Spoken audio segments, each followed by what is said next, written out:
Okay, I just want to quickly go over modes or services, sometimes called service modes.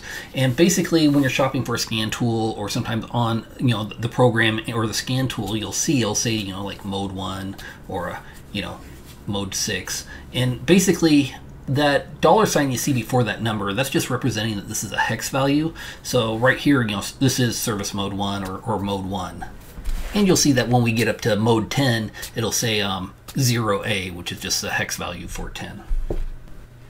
So mode 1 is going to give you your live data, sometimes called current data, or I think different scan tools might call it slightly different variations of that. But that's going to kind of be like where you can see your PIDs, kind of like shown here in this this one scan tool. And here's just an example of like one of the IMS readiness tests in a scan tool, so you can just kind of see that there. Okay, next up is service mode 2, and this is where you kind of can get that freeze frame data, and that's when a trouble code is triggered, and causes that light to go on, your trouble light to go on. This is kind of where you can see what exactly happened with that data at that time. You might not have any freeze frame data if you don't have any trouble codes tripped, so that's just something to keep in mind.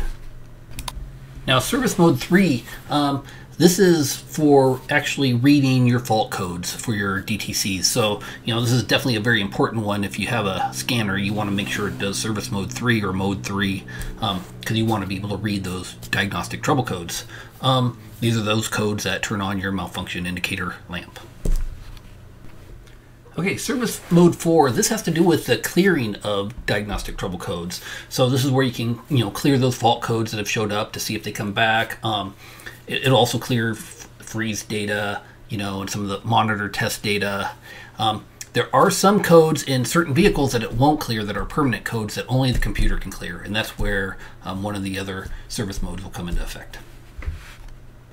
Okay, service mode 5. This is for oxygen sensor monitoring test results, and you'll see this mainly on some of the older non-CAN vehicles, but and on some of the newer vehicles, this will be under mode 6, so you can look for it there. And that brings us up to service mode 6. This one, this is where you can see test results for specific monitors, like your O2 sensors, evap, catalytic. A lot of this stuff varies depending on the vehicle that you have, and so it's not going to be the same for everyone. So just another thing to kind of keep in mind. And service mode 7, this is mainly for like pending diagnostic trouble codes, and these would be, there's a lot of diagnostic trouble codes where they have to trigger twice to actually trigger that malfunction indicator lamp. So this would be like for some that are stored in the computer, they've triggered once, but they haven't triggered that second time yet. So you can, on a lot of these scanners, go in and see what's pending, which is helpful when you're troubleshooting, a car and you think you might have fixed it. You can go drive it and you might be able to check that pending to see if, maybe you didn't really get it solved. And that brings us to service mode 8, and this is for bidirectional controls. So like if you're testing the evap system, you might be able to trigger it so that it will seal it up, and then you can do some pressure testing or leak testing, that sort of thing.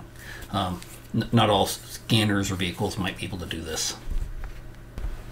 Okay, mode 9. Now this is for requesting vehicle information, and this is where you can check your VIN number, and you can actually use that to compare against your actual VIN number to kind of make sure, maybe that ECM might have been replaced at one time and, it's not the correct one. Also ECM calibration information, so you can make sure that your ECM's, maybe it needs to be updated or something. So, there's some good information there. That might be useful. Service mode 10. Now this is kind of what I alluded to earlier. There's some emission codes that cannot be deleted by a user using mode 4, that they want them left in there until the problem's actually resolved. These codes can only be deleted by like the ECM. So not all cars will have this. I think it's just like 2010 on might have it or something, but just something to keep in mind. There are some codes that only that ECM is going to be able to delete, that you might not be able to delete them yourself.